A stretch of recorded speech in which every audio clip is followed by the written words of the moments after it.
आमंत्रित करती हूं कि वो हम सब कार्यकर्ताओं को संबोधित करें। माननीय प्रधानमंत्री जी श्री नरेंद्र मोदी।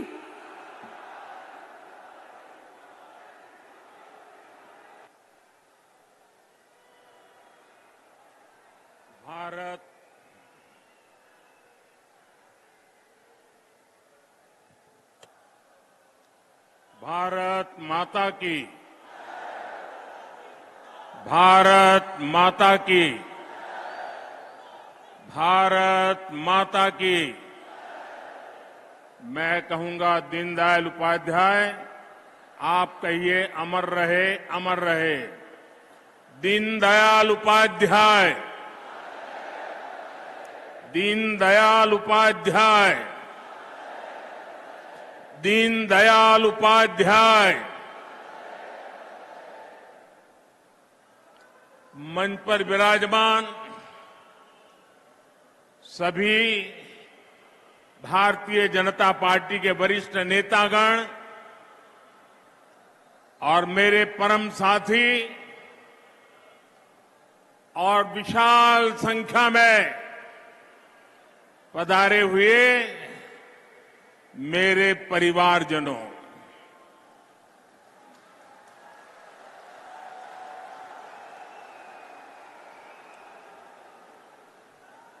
ये जन सैलाब, ये उमंग, ये उत्साह, ये कार्यकर्ता का महाकुंभ, महासंकल्प बहुत कुछ कहता है। ये दिखाता है कि मध्य प्रदेश के मन में क्या है।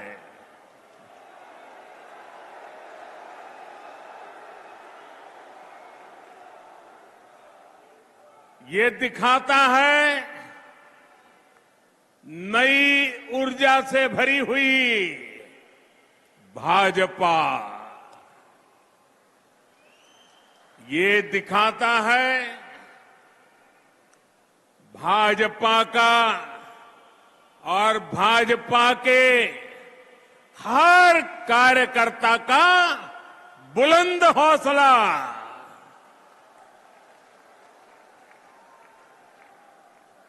मेरे परिवारजनों, मध्य प्रदेश को देश का दिल कहा जाता है। भाजपा के साथ देश के इस दिल का जुड़ाव कुछ विशेष ही रहा है। जनसंघ के जमाने से लेकर आज तक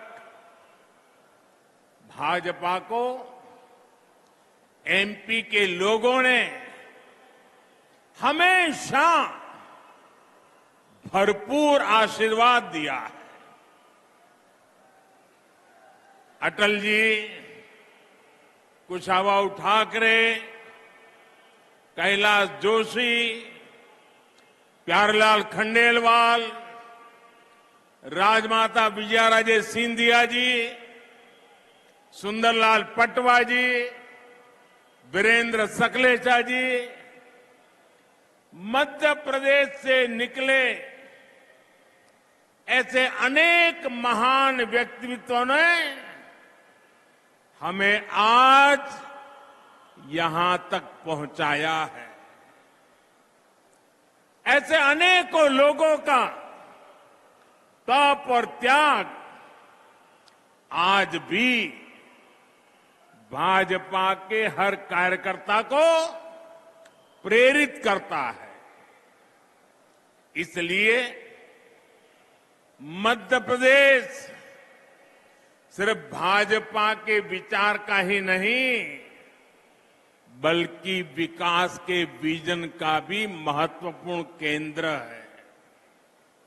इसलिए आज जब देश अमृतकाल की नई विकास यात्रा पर निकला है, तब मध्य प्रदेश की भूमिका और महत्वपूर्ण हो गई है।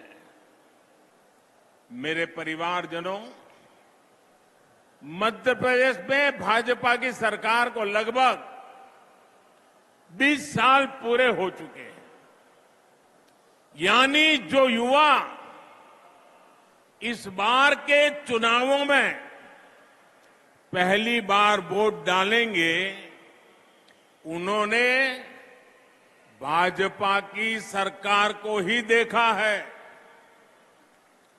ये युवा सौभाग्यशाली है कि इन्होंने एमपी में कांग्रेस का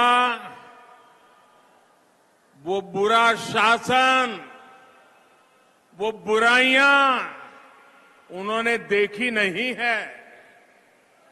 एमपी में कांग्रेस के शासन की पहचान थी कूनीति, कुशासन और करोड़ों का करप्शन। आजादी के बाद मध्य प्रदेश में लंबे समय तक कांग्रेस का ही शासन रहा, लेकिन कांग्रेस ने साधन संपन्न मध्य प्रदेश को, समर्थ युवाओं वाले मध्य प्रदेश को बीमारू बना दिया। दोस्तों, बीमारू बना दिया। यहां के युवाओं ने कांग्रेस के जमाने की खराब कानून व्यवस्था नहीं देखी। यहां के युवाओं ने इस दौर की खस्ता हाल सड़कें नहीं देखी।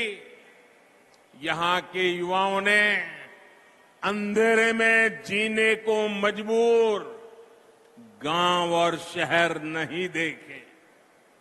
अपने हर कार्यकाल में भाजपा ने एमपी को नई ऊर्जा के साथ नई ऊंचाई पर ले जाने का प्रयास किया है। इसलिए यहां के युवाओं ने भाजपा का सुशासन ही देखा है। उन्होंने चारों तरफ से विकास करता मध्य प्रदेश ही देखा है। उन्होंने मध्य प्रदेश को देश के अग्रणी गेहूं उत्पादक राज्यों के रूप में देखा है। उन्होंने मध्य प्रदेश को शिक्षा के उभरते केंद्र के रूप में देखा है। और इसलिए आने वाले चुनाव बहुत अहम है। हमें ध्यान रखना है कि विकास का जो रास्ता एमपी के लोगों ने बनाया है, उस विकास की गाड़ी सड़क से उतर नहीं, भटके नहीं, उतरे नहीं और अटके भी नहीं। हम अपने आसपास देख रहे हैं कि जब इन्हें राजस्थान में मौका मिला तो कैसे कांग्रेस वहां सिर्फ बर्बादी लाई। हमने महाराष्ट्र में देखा है कि कैसे कांग्रेस ने, गठबंधन ने शामिल होकर लूट को ही अपना नंबर 1 काम बना दिया। साथियों, मध्य प्रदेश के विकास के लिए आने वाले कुछ साल बहुत ही महत्वपूर्ण है। आज पूरी दुनिया से भारत में निवेश आ रहा है, अलग अलग राज्यों में आ रहा है। ये समय भारत को, मध्य प्रदेश को विकसित मध्य प्रदेश बनाने का है, विकसित भारत बनाने का है। इतने महत्वपूर्ण समय में अगर कांग्रेस जैसी परिवारवादी पार्टी हजारों करोड़ों के घोटाले का इतिहास रचने वाली पार्टी, वोट बैंक का तुष्टीकरण करने वाली पार्टी को जरा भी मौका मिल गया तो मध्य प्रदेश को बहुत बड़ा नुकसान होगा। भाइयों बहनों, मैं जरा एक सवाल पूछता हूं आपको। मैं कहता हूं जहां जहां कांग्रेस गई है उस राज्य को बर्बाद कर दिया है। क्या आपको लगता है मध्य प्रदेश को भी यही करेंगे वो? आपको लगता है मध्य प्रदेश का भी यही हाल करेंगे? मध्य प्रदेश को बचाना चाहिए कि नहीं बचाना चाहिए? कांग्रेस के हाथों नहीं जाने देना चाहिए ना, लूटने नहीं देना चाहिए ना, तबाही नहीं करने देनी चाहिए ना। कांग्रेस एक बार फिर एमपी को बीमारू बना देगी। मैं आपसे जानना चाहता हूं, क्या आप एमपी को फिर से बीमारू बनाना चाहते हो? मुझे पूरी ताकत से जवाब चाहिए। क्या एमपी को फिर से बीमारू बनाना चाहते हो? क्या आप एमपी के युवाओं के भविष्य को तबाह करना चाहते हो? क्या आप चाहते हैं कि एमपी के विकास का पैसा कांग्रेस नेता लूट ले? मेरे परिवारजनों, कांग्रेस के पास भविष्य की सोच ही नहीं बची है। कांग्रेस जंग लगा हुआ वो लोहा है जो बारिश में रखे रखे खत्म हो जाता है। अब कांग्रेस में न देखने का सामर्थ्य बचा है, न देश हित को समझने का। इसलिए आप देखेंगे, साथियों, आपका उत्साह मेरे सर आंखों पर। बहुत बहुत धन्यवाद आपके प्यार के लिए, बहुत धन्यवाद। दोस्तों, आपका प्यार ही मेरी ताकत है। बहुत बहुत धन्यवाद आपके प्यार के लिए, बहुत धन्यवाद दोस्तों। साथियों, आप देखेंगे कि कांग्रेस विकसित भारत से जुड़े हर प्रोजेक्ट की आलोचना करती है। आपको याद होगा, कांग्रेस ने डिजिटल इंडिया का भी विरोध किया था। आज भारत के यूपीआई से पूरी दुनिया मंत्रमुग्ध है। भारत में रिकॉर्ड डिजिटल लेन देन हो रहे हैं, लेकिन कांग्रेस को ये भी पसंद नहीं है। साथियों, भाजपा आज आधुनिक सड़कें, आधुनिकतम सड़कें, चौड़े हाईवे, एक्सप्रेसवे बना रहा है, लेकिन कांग्रेस इसकी आलोचना करती है।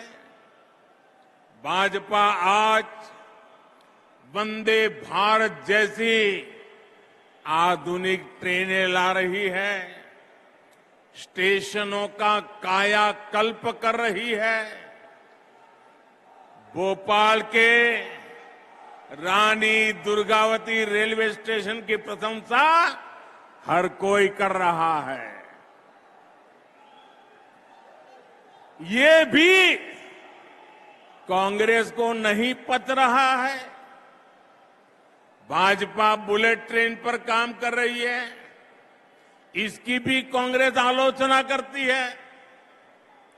भाजपा सरकार ने नया भव्य संसद भवन बनाया, आने वाली सदियों तक देश की सेवा करे, ऐसा भारत का अपना संसद भवन बना। पूरा देश इसकी भूरी भूरी प्रशंसा कर रहा है। लेकिन कांग्रेस ने पहले दिन से ही विरोध करना शुरू कर दिया।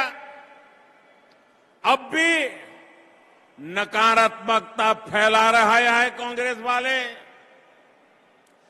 भारत कुछ भी नया करे, भारत कोई भी उपलब्धि हासिल करे, कांग्रेस को बिल्कुल पसंद नहीं आता है। मैं जरा मध्य प्रदेश के लोगों से पूछ रहा हूं, जवाब देंगे आप? एक सवाल पूछ रहा हूं, जवाब देंगे? आप मुझे बताइए, देश का नाम रोशन हो तो आपको खुशी होती है कि नहीं होती है? देश की इज्जत बढ़े तो आपको खुशी होती है कि नहीं होती है? देश का मान बढ़े तो आपको गौरव होता है कि नहीं होता है? आपको होता है, कांग्रेस वालों को नहीं होता है। क्योंकि कांग्रेस ना खुद बदलना चाहती है और ना ही देश को बदलने देना चाहती है। साथियों, देश समृद्धि की तरफ बढ़ने के लिए घोर परिश्रम कर रहा है, लेकिन कांग्रेस देश को 20वीं शताब्दी में ले जाना चाहती है। मैं मध्य प्रदेश के युवा साथियों को, हमारे फर्स्ट टाइम वोटर्स को एक बात जरूर बताना चाहता हूं। मेरे नौजवान साथियों, मेरी बात गौर से सुनिए और घर जाकर के अपने माताजी, पिताजी, नाना, नानी, दादा, दादी, जरा मैं जो कह रहा हूं उनसे बात कीजिए, उनसे पूछिए। मेरे युवा साथियों, आपके माता पिता, आपके दादा दादी को अभाव में रखने के लिए सिर्फ और सिर्फ कांग्रेस जिम्मेदार है। उनको मुसीबत में जीने के लिए मजबूर करने वाली एकमात्र पार्टी कांग्रेस पार्टी है। आज दुनिया भारत को लेकर जो कुछ कह रही है, ये सारे गौरवपूर्ण काम पहले भी हो सकता था, लेकिन कांग्रेस सिर्फ एक परिवार का गौरव गान करने में ही जुटी रही। कांग्रेस ने प्रजातंत्र को परिवार तंत्र बना दिया। कांग्रेस भारत में भ्रष्ट व्यवस्था को पोषित करने में ही जुटी रही। कांग्रेस की राजनीति अभाव में फलती फूलती है, गरीबी और मुश्किलों में फलती फूलती है। इन्होंने ऐसी व्यवस्था बनाई कि गरीब को हमेशा हाथ फैलाना पड़े, हर चीज के लिए निर्भर रहना पड़े। गरीब को तरसाकर कांग्रेस को ये जताने का अवसर मिल जाता था कि उन्होंने गरीब को कुछ दिया है। ये अपनी योजनाओं का लाभ भी उन लोगों को देते थे जिनसे उन्हें वोट मिलते थे। इसलिए कांग्रेस ने जानबूझकर देश को गरीब रखा, देश के लोगों को अभाव में जीने के लिए मजबूर किया। रोटी, कपड़ा, मकान में ही उलझाए रखा। मेरे युवा साथियों, जो मुश्किलें, ध्यान से सुनिए दोस्तों, जो मुश्किलें आपके माता पिता से पहले की पीढ़ियों ने झेली, वो अब आपको और आपके बच्चों को ना झेलनी पड़े, इसके लिए भाजपा की डबल इंजन सरकार लगातार काम कर रही है। आज हमारे प्रेरणा पुंज पंडित दीनदयाल उपाध्याय जी का जन्म दिवस भी है। पंडित जी ने सुशासन को अंत्योदय से जोड़कर देखा, समाज के अंतिम व्यक्ति के विकास को प्राथमिकता दी। अंत्योदय की यही प्रेरणा सबका साथ, सबका विकास, सबका विश्वास और सबका प्रयास, उस मंत्र में पंडित दीनदयाल उपाध्याय जी का चिंतन है।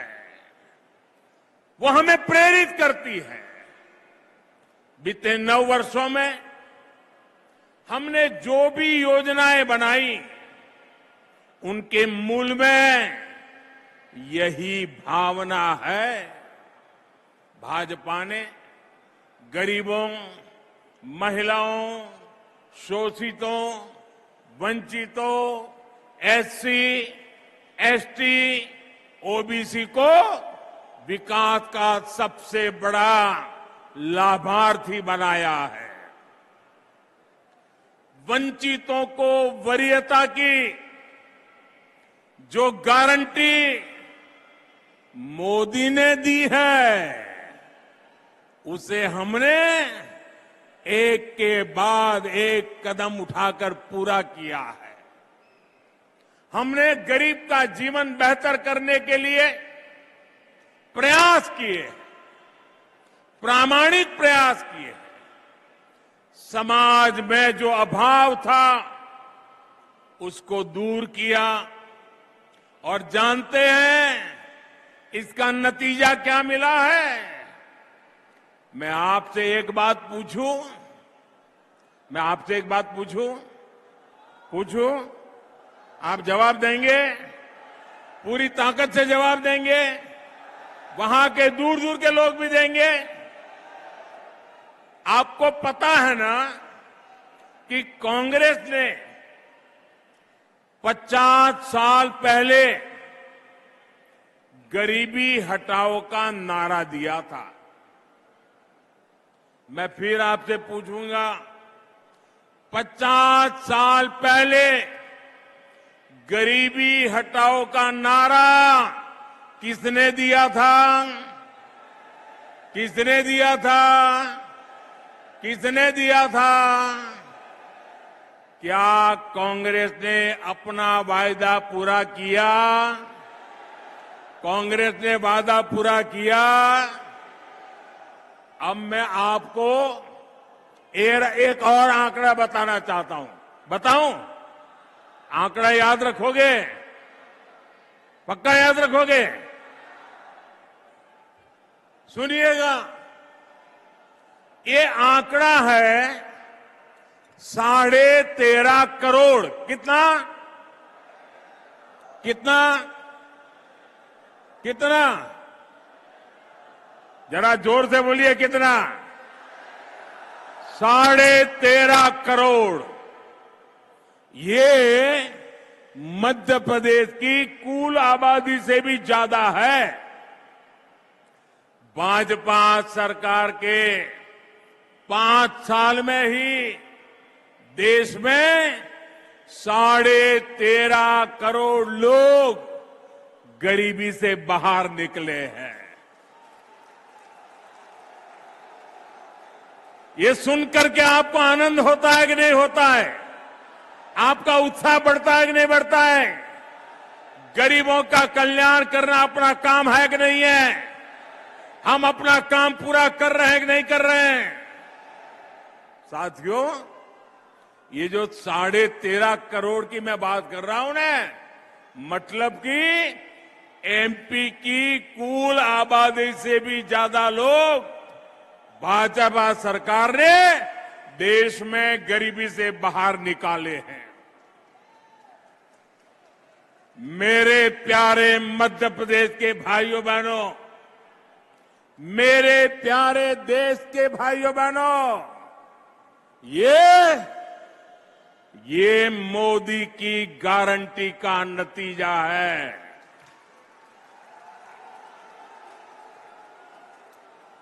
और जब मोदी गारंटी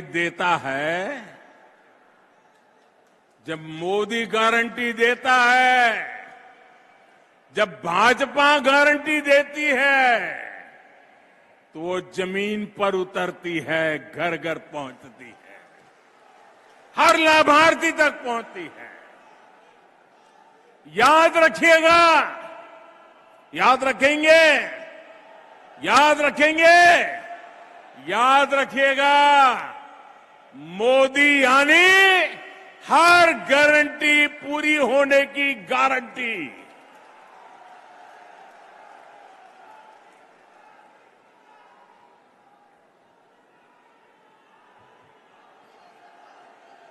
मेरे परिवारजनों, आज यहां बड़ी संख्या में मेरी बहनें और बेटियां आई हुई हैं। मैं मध्य प्रदेश की बहनों को याद दिलाने आया हूं कि मोदी ने आपको जो गारंटी दी थी, वो भी पूरी हो गई है। कुछ दिन पहले ही लोकसभा और राज्यसभा में माताओं, बहनों, बेटियों के लिए 33% सीटें आरक्षित करने का कानून पारित हुआ। नारी शक्ति वंदन अधिनियम देश ने नया इतिहास रच दिया है। दशक से देश की माताएं, बहनें इसका इंतजार कर रही थी, बल्कि ये तक कहा जाने लगा कि शायद ये कभी नहीं हो पाएगा। आखिर मोदी है तो हर गारंटी पूरी होने की गारंटी है। लेकिन भाइयों और बहनों, आज मैं मध्य प्रदेश सहित पूरे देश की बहनों को सावधान भी करना चाहता हूं। कांग्रेस और उसके नए घमंडिया गठबंधन ने मजबूरी में इस बिल का समर्थन बहुत खट्टे मन से किया है, बहुत बेमन से किया है।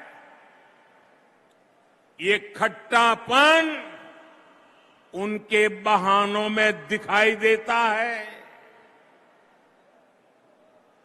और आप देखिए, ये इनके गठबंधन में जितने लोग हैं, वही लोग हैं जिन्होंने 30 साल तक इस कानून को पारित नहीं होने दिया। पार्लियामेंट में हुड़दंग किया, बिल फाड़ दिए, स्पीकर पे हमले बोल दिए, और अब जब मजबूरी में उंगली उठानी पड़ी है, उनको लगता है कि अब देश की माताएं, बहनें उनके चरित्र को जान गई हैं, तो अब क्या शुरू किया? ये क्यों नहीं है, वो क्यों नहीं है, ऐसा क्यों है, वैसा क्यों नहीं। उनको नारी शक्ति वंदन अधिनियम का मजबूरी में समर्थन इसलिए करना पड़ा क्योंकि मेरी माताएं, बहनें जग गई हैं। मेरी माताओं, बहनों का हौसला बुलंद है। मेरी माताओं, बहनों ने शक्ति का परिचय करवा दिया है, और इसलिए ये माताओं बहनों से डरे हुए हैं, इसलिए नीची मुंडी करके हाउस में अनचाहे अनमन से उंगली तो दबा दी। बीते 9 वर्षों में जिस तरह भारत की महिला सशक्त हुई है, उसे देखकर इन दलों की हिम्मत नहीं हुई कि नारी शक्ति अधिनियम का विरोध कर पाए, वरना उन्होंने तो दशकों तक देश में सरकारें चलाई है, भारी बहुमत से सरकारें चलाई है। तब क्यों नहीं कानून बनाया? जो बहाने ये आज बना रहे हैं, तब क्यों नहीं ये सब कुछ कर दिया? सच्चाई ये है कि इनकी नीयत में खोट है।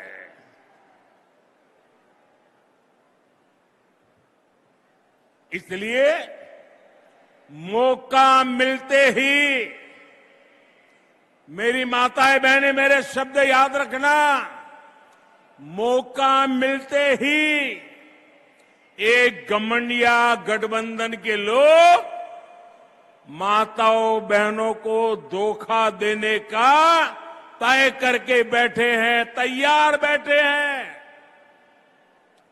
कांग्रेस के घमंडिया साथी वही है जिन्होंने इस कानून को रोकने के लिए हर मर्यादा तोड़ी है। इनकी वो सोच आज भी नहीं बदली है। आपको मैं एक और बात कहना चाहता हूं। ये लोग बहुत बौखलाए हुए हैं। ये अब एक नया खेल खेलेंगे, पक्का मानिए। और नया क्या खेल खेलेंगे? ये नारी शक्ति को बांटने की पूरी कोशिश करेंगे। नारी शक्ति एक न हो, इसलिए भांति भांति की अफवाहें फैलाएंगे। इसलिए देश की हर माता बहन बेटी को सावधान रहना होगा, सतर्क रहना होगा और एकजुट रहना ही होगा। माताएं बहनें एकजुट रहोगे ना? एकजुट रहोगे ना? आप याद रखिए, ये वही लोग हैं जिन्होंने देश की पहली आदिवासी महिला राष्ट्रपति द्रौपदी मुर्मू जी को राष्ट्रपति बनने से रोकने का भरसक प्रयास किया। ये लोग बार बार उनको अपमानित करने का प्रयास करते हैं। ये वही लोग हैं जिन्होंने देश की सेनाओं के अग्रिम मोर्चों में बेटियों की एंट्री को रोककर रखा था। और अगर इनकी नीयत ठीक होती तो वो क्या मोदी को करोड़ों बहनों के नाम पक्के घर करने देते और मुझे काम करना पड़ता? उनकी नीयत ठीक नहीं थी। आज वो काम मुझे करना पड़ रहा है, आजादी के इतने सालों के बाद करना पड़ रहा है। इनको नहीं दिखता था कि सब कुछ पुरुष के नाम पर है, महिलाओं के नाम पर कुछ नहीं। अगर इनकी नीयत महिला हित की होती तो क्या मोदी को आकर के करोड़ों टॉयलेट बनाने पड़ते? क्या टॉयलेट नहीं बना सकते थे लोग? वो काम भी मुझे करना पड़ा। उनकी नीयत में खोट थी। अंधेरे का इंतजार करती माताओं बहनों को देखकर इनकी आंखों में क्यों पानी नहीं आता था? इनकी नीयत ठीक होती तो बहनों को धुएं में जीने को मजबूर होना न पड़ता। करोड़ों बहनों तक गैस सिलेंडर पहुंचाने की मेहनत मोदी को क्यों करनी पड़ी? ये महिलाओं के हितैषी होते तो महिलाओं को पानी की बूंद बूंद के लिए दशकों तक तरसा कर ना रखते। साथियों, ये महिलाओं के हित में काम करते तो मोदी को आकर आयुष्मान योजना के तहत मुफ्त इलाज की व्यवस्था ना करनी पड़ती। ये अगर महिला हितैषी होते तो हमें बेटियों को बचाने और उन्हें पढ़ाने के लिए आवाज ना उठानी पड़ती। इन्होंने तो महिलाओं को बैंकों से भी दूर रखा। देश की करोड़ों बहनों के जन धन खाते आपके इस सेवक को खुलवाने पड़े।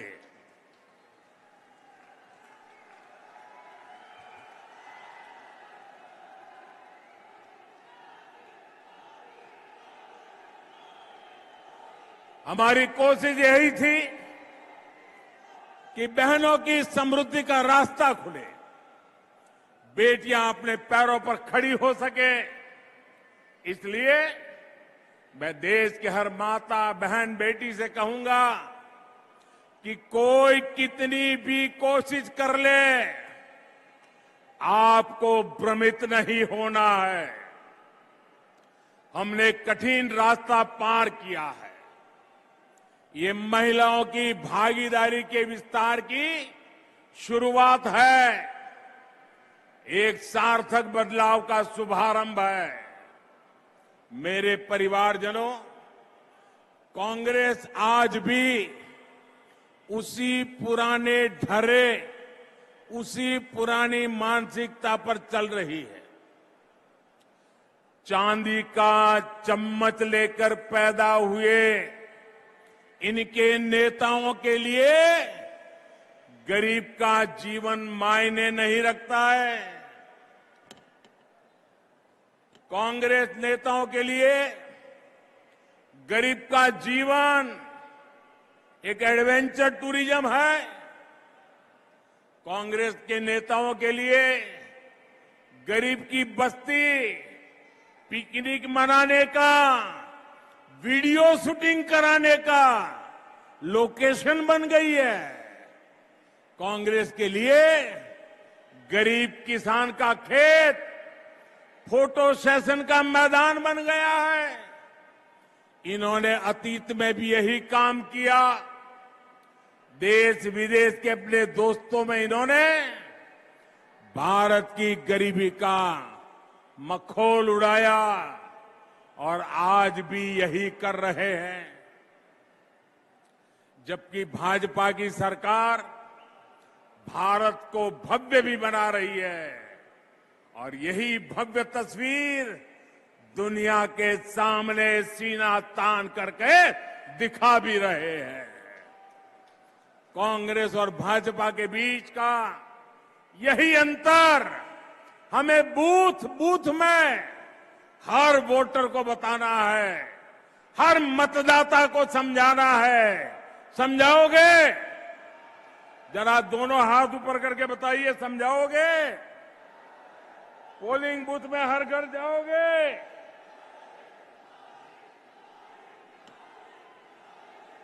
हर किसी को बताओगे?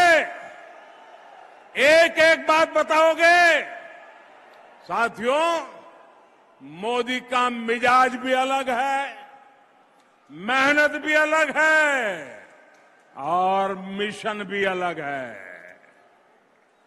मेरे लिए देश से बड़ा, देशवासियों से बड़ा कुछ भी नहीं है। मैं अभावों में रहा हूं, लेकिन अपने देश को अभावों में नहीं रहने दूंगा। मुफ्त राशन और मुफ्त इलाज गरीब की चिंता दूर करने का अवसर कांग्रेस के पास भी था, लेकिन नियत और इच्छा शक्ति नहीं थी। बेईमानी और भ्रष्टाचार की नियत अच्छे काम करने से उन्हें रोकती थी। पहले समाज के जिन वर्गों को छोटा समझा गया, उनके जीवन में बड़े परिवर्तन का प्रयास हमने किया। गरीब से गरीब को गुणवत्ता का जीवन मिले, आज देश में इसके लिए काम किया जा रहा है। कुछ दिन पहले ही पीएम विश्वकर्मा योजना शुरू हुई। देश भर में हमारे विश्वकर्मा साथी कोने कोने में फैले हैं। कोई गांव ऐसा नहीं होगा जहां कोई न कोई विश्वकर्मा परिवार न रहता हो। अपनी परंपरा, अपनी कला, अपनी उपयोगिता के लिए जाने जाने वाले ये साथी हर समाज में है। लेकिन कांग्रेस ने उन्हें क्या दिया? कांग्रेस ने उन्हें अपने हाल पर छोड़ दिया था। आपने एक वोट देकर इस सेवक को आपकी सेवा करने का अवसर दिया। आज हमारे कुम्हार भाई बहन, लोहार भाई बहन, सुनार भाई बहन, सुतार भाई बहन, जूते बनाने वाले, राजमिस्त्री, दर्जी, ऐसे दर्जनों साथियों के लिए राष्ट्रीय विश्वकर्मा योजना बनी। इनकी ट्रेनिंग का इंतजाम हुआ है। लाखों रुपए के लोन की व्यवस्था हुई है और विश्वकर्मा साथियों के लिए जो ये कम ब्याज का लोन मिलेगा, उसकी गारंटी मोदी ने ली है, सरकार ने ली है। साथियों, हमने रेहड़ी, पटरी, ठेले पर छोटा मोटा कारोबार करने वाले साथियों के लिए भी बैंकों के दरवाजे खोले हैं। पीएम स्वनिधि योजना के तहत इनकी मदद की गारंटी भी मोदी ने ली है। गांव में, कस्बों में हमारे साथी अपनी दुकान, ढाबा, गेस्ट हाउस ऐसे व्यवसाय कर सके, ये पहले बहुत मुश्किल था। उनके पास गारंटी नहीं होती थी, इसलिए बैंक से उन्हें मदद मिलना मुश्किल था। मोदी ने ऐसे साथियों की गारंटी भी ली।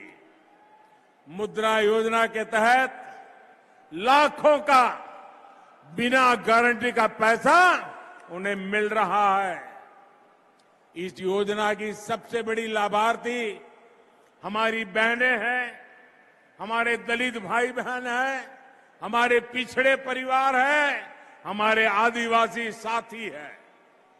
हमारे छोटे किसानों, पशुपालकों और मछुआरों की तो सरकारी नीतियों में पूछ ही बहुत कम होती थी।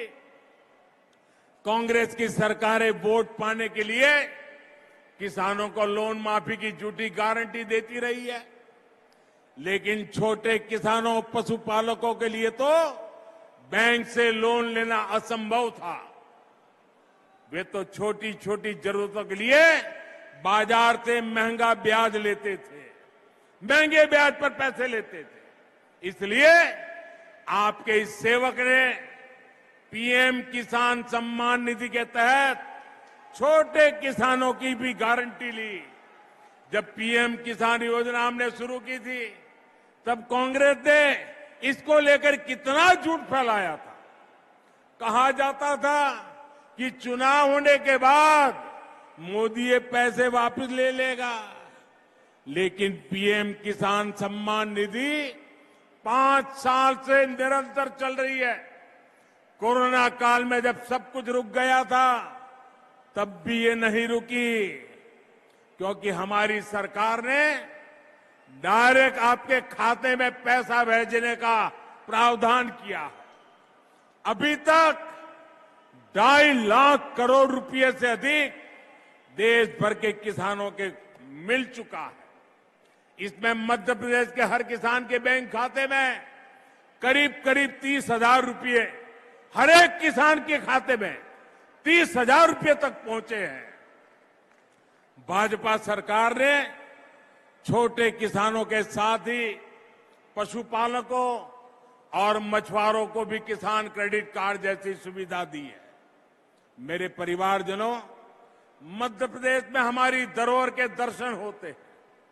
देवी अहल्याबाई और रानी दुर्गावती सहित हमारे अनेक पूर्वजों ने भारत की विरासत को समृद्ध करने में भूमिका निभाई। लेकिन कांग्रेस और उसका घमंडिया गठबंधन हमारी इस विरासत को, सनातन को समाप्त करना चाहता है। इसलिए भी ऐसे दलों से मध्य प्रदेश को बहुत सावधान रहना होगा। साथियों, आज मैं देश के लोगों को, मध्य प्रदेश के लोगों को एक और बात बताना चाहता हूं।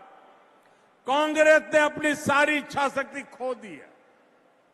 हम देखते हैं कि कुछ समय से कांग्रेस के जमीन से जुड़े नेता चुपचाप मुंह पर ताला लगाकर बैठ गए हैं। कांग्रेस पहले बर्बाद हुई, अब बैंकरप्ट हुई और अब कांग्रेस ने अपना ठेका दूसरों को दे दिया है। कांग्रेस को अब कांग्रेस के नेता नहीं चला रहे। अब कांग्रेस एक ऐसी कंपनी बन गई है, नारों से लेकर नीतियों तक हर चीज आउटसोर्स कर रही है। और ये ठेका किसके पास है जानते हैं? कांग्रेस का ठेका अब कुछ अर्बन नक्सलियों के पास है। कांग्रेस में अब अर्बन नक्सलियों की ही चल रही है। ये ग्राउंड पर कांग्रेस का हर कार्यकर्ता महसूस कर रहा है। इसलिए कांग्रेस जमीन पर भी लगातार खोखली हो रही है। मेरे परिवारजनों, आज भारत एक बहुत ही महत्वपूर्ण कालखंड में प्रवेश कर चुका है। पूरा विश्व कह रहा है कि ये भारत का कालखंड है। हर देश भारत से मित्रता करना चाहता है। हर निवेशक भारत में अवसर देख रहा है। हमारे चंद्रयान का गौरवगान पूरा विश्व कर रहा है। कुछ दिन पहले हुए G20 सम्मेलन में भारत की भूमिका और सशक्त हुई है। ये इसलिए हो रहा है क्योंकि आपने देश में एक स्थिर और मजबूत सरकार चुनी। आपने ऐसी सरकार चुनी जो चुनौतियों को चुनौती दे सकती है। 1000 वर्ष की गुलामी के कालखंड में हमने जो आत्मविश्वास खोया, आज भारत उस आत्मविश्वास को पुनः जी रहा है। आज हम जो फैसले लेंगे वो आने वाले 1000 साल के हमारी यात्रा को तय करने वाले हैं। ये सब कुछ मध्य प्रदेश की भागीदारी के बिना संभव नहीं है। विकसित भारत के लिए मध्य प्रदेश का विकसित होना बहुत आवश्यक है। ऐसा विकसित मध्य प्रदेश जहां हर व्यक्ति, हर परिवार का जीवन वैसा ही हो जैसा विकसित देशों में हमने देखा है। हमें ऐसे मध्य प्रदेश का निर्माण करना है जो छोटी छोटी जरूरतों का मोहताज ना रहे। हमें मध्य प्रदेश को नए अवसरों की धरती बनाना है। इसके लिए ये जरूरी है कि आने वाले 5 वर्ष के लिए जहां फिर से भाजपा सरकार बने, पूर्ण बहुमत की स्थिर भाजपा सरकार बने। भाजपा के पास रोड मैप भी है और उसे जमीन पर उतारने की इच्छा शक्ति भी है। इसलिए मध्य प्रदेश के हर कार्यकर्ता की जिम्मेदारी बहुत बड़ी है। हमें विधानसभा ही नहीं बल्कि हर बूथ जीतना है। हर बूथ पर लोगों का दिल जीतना है। बूथ का हर कार्यकर्ता हमारा उम्मीदवार है, क्योंकि उसकी पहचान कमल है, उसकी शान कमल है, उसका निशान कमल है। इसलिए हर कार्यकर्ता को जी जान से जुटना है मुझे आप सभी के सामर्थ्य पर पूरा भरोसा है। साथियों, आज मैं एक और आग्रह भी करना चाहूंगा। आने वाले 2 अक्टूबर को पूज्य बापू की जन्म जयंती है। इससे पहले 1 अक्टूबर को स्वच्छता से जुड़ा बहुत बड़ा कार्यक्रम पूरे देश में होने वाला है। मेरा मध्य प्रदेश के हर परिजन से आग्रह रहेगा कि आप सभी उत्साह और उमंग के साथ इस स्वच्छता के कार्यक्रम में जुड़िए। अब आप सभी त्योहारों की भी तैयारी कर रहे हैं। हमें वोकल फॉर लोकल याद रखना है। हमें खादी के वस्त्र खरीदने हैं। जो भी गिफ्ट हम खरीदें वो लोकल हो, जो भारत में बना हो। ये बात हमें कभी भी भूलनी नहीं है। मेरे प्यारे भाइयों बहनों, आप इतनी बड़ी तादाद में आशीर्वाद देने के लिए आए। मैं आपका हृदय से बहुत बहुत आभार व्यक्त करता हूं। मेरे साथ बोलिए, भारत माता की, भारत माता की।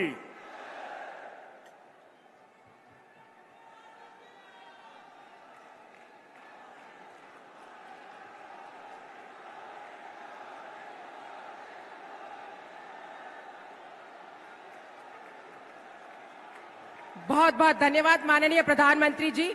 आपका एक एक शब्द हमारे लिए प्रेरणादायी भी है और हमारी ताकत भी है। अब मैं माननीय प्रदेश अध्यक्ष जी से निवेदन करना चाहती हूं कि वो हमारे माननीय प्रधानमंत्री जी को प्रतीक चिन्ह, पंडित दीनदयाल जी की जयंती के वो प्रतीक माननीय प्रधानमंत्री जी को भेंट करने का कष्ट करें। माननीय प्रदेश अध्यक्ष जी।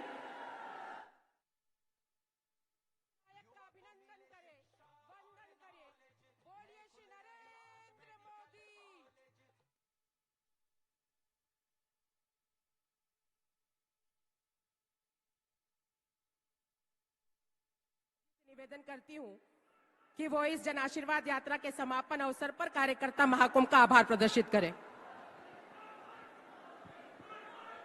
गरीबों के लिए, महिलाओं के लिए और देश को आत्म बनाने के लिए समर्पित, संकल्पित विश्व के सर्वाधिक लोकप्रिय नेता आदरणीय नरेंद्र मोदी जी का बहुत बहुत आभार व्यक्त करते हैं। मध्य प्रदेश की ओर से सभी कार्यकर्ता